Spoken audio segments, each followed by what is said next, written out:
Hi guys, कैसे हैं आप सब। तो ले आई हूँ मैं आपके लिए into the light on second का नेक्स्ट पार्ट। तो प्रीवियस पार्ट में हमने देखा था कि लूडियन आयशा को स्पिरिट इलम के अंदर ले आया था और वो बेइंतहा हसीन और खूबसूरत सा था। वो उसको कहता है कि कॉन्ट्रैक्टर, आपका हमारी दुनिया में बहुत बहुत स्वागत है। हर चीज़ बहुत ही ज़्यादा खूबसूरत और बेहतरीन थी। आसमान भी बेइंतहा हसीन था जिसके अंदर गुलाबी कलर के शेड आ रहे थे, जो कि हर चीज़ बहुत ही ज़्यादा खूबसूरत तरीके से थी, जो कि किसी की भी इमेजिनेशन से काफ़ी ज़्यादा बाहर थी। वो उन सारी चीज़ों को देखकर बहुत ही ज़्यादा हैरान हुई भी थी और अपने मन में कहती है, ये तो किसी ख्वाब की तरह लगता है, इतना ज़्यादा हसीन। अगले ही लम्हे वो थोड़ी सी निराश हो जाती है क्योंकि सामने से ही उसके लुओ एक बुरा सा मुंह बनाती हुई उसके तरफ आ रही थी और उसकी दूसरी स्पिरिट वो भी बेइंतहा गुस्से में थी, जैसे कि न जाने उन दोनों को क्या हो गया है। हमें थोड़ा सा सीन दिखाया जाता है सामने का। आयशा लुडियन से पूछती है, आखिर ये दोनों क्या कर रहे हैं और ये इतना अच्छी तरीके से एक्ट क्यों कर रहे हैं। लुटियन कहता है कि आप अपनी निगाहों को जरा नीचे देख करें और जरा गौर से देखें आखिर आप यहाँ क्या कर रहे हैं। लू जल्दी से आयशा के पास आती है और उसके चेहरे पर मारते हुए कहती है, अब नीचे करें अपनी नजर मास्टर प्लीज, नहीं तो आपकी वजह से बाकी सारी स्पिरिट एक्साइटेड हो जाएंगी। आयशा बहुत ही ज्यादा हैरान होती हुई, क्या एक्साइटेड, आखिर तुम क्या कहने की कोशिश कर रही हो मुझे। फिर उसकी नज़र जाती है उस जगह पर और भी लो लेवल की बहुत सारी स्पिरिट्स मौजूद थी, जो कि बहुत ही ज़्यादा प्यारी प्यारी सी थी और बिल्कुल वो की तरह दिख रही थी, जिसकी उनके तरफ देखकर निगाहें बहुत ही ज़्यादा प्यारी सी लग रही थी। उनको देखकर बहुत ही ज़्यादा खुश हो जा रही थी और उसकी आंखें चमक गई थी। लू बताती है, ये स्पिरिट रेलम है, जैसा कि मैंने आपसे बताया था, यह ह्यूमन वर्ल्ड से बिल्कुल ही मुख्तलिफ है और यहाँ पर आप काफ़ी ज़्यादा स्पेशल कंसिडर की जाएंगी, जिस तरह ह्यूमन वर्ल्ड में हम काफ़ी ज़्यादा स्पेशल कंसिडर किए जाते हैं। और आप इस जगह पर काफ़ी ज़्यादा हाई लेवल की हैं और आप बॉन्डिंग काफ़ी ज़्यादा हाई एफिनिटी पावर के साथ हुई थी, जिसका मतलब ये है कि आप यहाँ पर एब्सोल्युटली एक बहुत ही ज़्यादा हाई लेवल की पर्सन हो, जो हर किसी की निगाहों में एक किसी सूरज की तरह चमकती हुई नजर आ रही हो और कुछ भी नहीं। आयशा उसकी बात को सुनकर कहती है, आपका एक्सप्लेनेशन के बहुत बहुत शुक्रिया। अभी वो और कुछ कहने ही वाली थी कि लू उसके मुंह पर आती हुई कहती है, बट लेकिन आप ये सारी चीज़ें नहीं देख सकती। आयशा कहती है कि मैं कुछ नहीं देख पा रही हूँ, तो मेरे सामने से जल्दी सी हटो। और वो जल्दी सी उसको साइड कर देती है क्योंकि वो उसका सारा व्यू ब्लॉक कर रही थी। फिर वो अपने दूसरे स्पिरिट से कहती है, रीमी प्लीज़ मेरी हेल्प करो। लेकिन वो तो साइड में खामोशी से खड़ी हुई थी और लू को वही सब कुछ करने दे रही थी। वो बहुत ज़्यादा निराश होती हुई कहती है, रीमी तुम भी इसके साथ मिल गई हो। लेकिन लूडियन रीमी और लुओ दोनों को पकड़ लेता है और वो उन दोनों के देखकर काफ़ी ज़्यादा खुश होती है, या लूडियन ने तो उसकी साइड ली कम से कम। फिर वो इर्द गिर्द की चीज़ों को ऑब्जर्व करना शुरू कर देती है। फिर वो इन स्पिरिट्स को देखती है, कहती है कि ज़रूर इन स्पिरिट्स को ये तो मालूम होगा कि आखिर रोड यानी कि लुमिनस कहाँ पर मौजूद है। क्या मुझे इनसे हेल्प की ज़रूरत है, मैं इनसे हेल्प मांग सकती हूँ। फिर वो उनके करीब आती है और इनसे कहती है, हेलो स्पिरिट्स, आप कैसी हैं। अगर आप बुरा ना माने और मैं आपको परेशान ना करूँ तो क्या मैं आपसे एक सवाल पूछ सकती हूँ। वो मुतफक होती हुई उनकी तरफ देखती हैं। आयशा बड़े ही प्यार से कहती है, मेरा नाम आयशा अलमायर है और मैं ह्यूमन वर्ल्ड से आई हूँ। इस जगह पर मैं लुमिनस को ढूंढ रही हूँ। क्या आप मुझे कोई बता सकता है कि लुमिनस आगे किस जगह पर मौजूद है।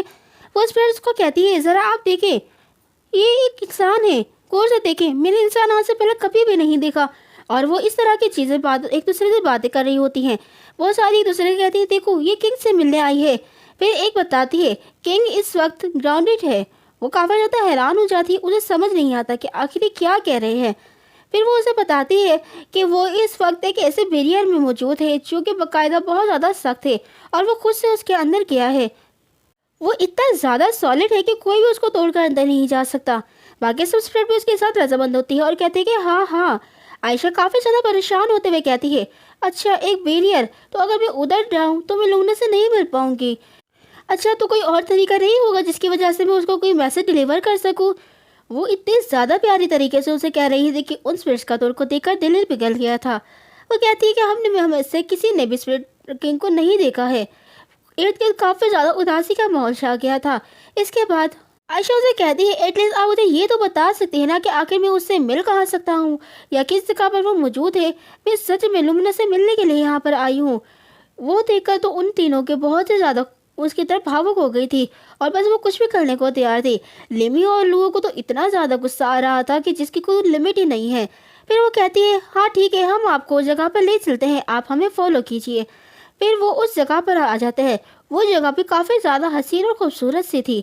आयशा इर्द गिर्द की चीज़ों को देखकर हैरान हुए जा रही थी। सामने की तरफ एक काफ़ी ज़्यादा बड़ा सा एक बैरियर से लगा था जो कि गोल्डन और वाइट कलर के कलर में मिक्स था। वो कहती है, अच्छा तो इस जगह पर रूम मौजूद है। और वो उन सबको काफ़ी ज़्यादा शुक्रिया अदा करती है और कहती है कि आपने मेरी काफ़ी ज़्यादा मदद की है। वो भी कहती है कि हाँ हम इतना तो कर सकते थे, आप चलिए जाइए आयशा, प्लीज़ जल्दी जाइए। फिर लिमी उससे कहती है उस जगह पर एक बैरियर मौजूद है, आप उसके अंदर नहीं जा सकती। आयशा कहती है अच्छा इतनी ज़्यादा बड़ी जगह पर एक इतना बड़ा बैरियर है।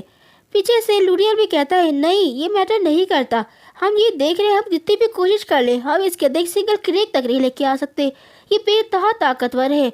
और वो उसके करीब आते हुए कहती है वाह ये तो इतना ज़्यादा सॉलिड है, देखो तो कितना ज़्यादा। और उसके तीनों की तीनों स्पिरिट्स उससे कहती है हमें माफ़ कर दीजिए लेकिन आप कुछ भी नहीं कर सकते। आयशा निराश प्रभा में नीचे की तरफ देखना शुरू कर देती है और कहती है ज़रूर ये मेरी वजह से उसे पनिश किया जा रहा है और वो मुझे बचाने के लिए उस जगह पर आया था। लूरियन ने मुझसे कहा था कि टाइम फ्लो दोनों वर्ल्ड्स में बहुत ही ज़्यादा अलग अलग तरीके से होता है, तो उसे कितना अर्सा हो गया होगा इस बैरियर के अंदर रहते हुए। ये और भी ज़्यादा मुश्किल हो जाता है, हम किसी भी जगह पर अकेले रहना हमारे लिए और भी ज़्यादा परेशानी हो जाता है। हमें अंदर बिल्कुल भी नहीं देख पा रही हूँ, मैंने उसे काफ़ी अर्से से बिल्कुल भी नहीं देखा है, मैं सिर्फ एक मरतबा उसको देखना चाहती हूँ। रून मैं तुम्हारे लिए यहाँ पर आई हूँ, आगे तुम कहाँ हो, प्लीज़ मेरा हाथ पकड़ो, काश मैं उस दिन तुम्हारा हाथ पकड़ सकती, आखिर मैं कैसे करूँ। और वो ये कहती हुई उस बैरियर की तरफ अपना हाथ बढ़ाती है और कहती है कि इस दरवाजे को खोल दो। इतने में वो हैरान और हक्की बक्की हो जाती है, क्या क्या हुआ ये। और वो सामने रून को देखती है जो कि अभी उसकी तरफ ही देख रहा था और वो उसको देखकर बहुत ज़्यादा परेशान होती है। लेकिन अगले लम्हे वो और ज़्यादा परेशान होती है क्योंकि वो बैरियर जो था, वो दरवाज़ा था, वो आसमान में खुल रहा था और वो उस जगह से सीधा नीचे की तरफ आ रही होती है और चिल्लाती हुई नीचे चीख रही होती है, कहती ओ नहीं मैं तो गिर चुकी हूँ। तो इसी के साथ हमारे इस पार्ट की इसी जगह एंड होती है। हम मिलते हैं आपसे अगले पार्ट में, जब तक के थैंक यू, बाय बाय।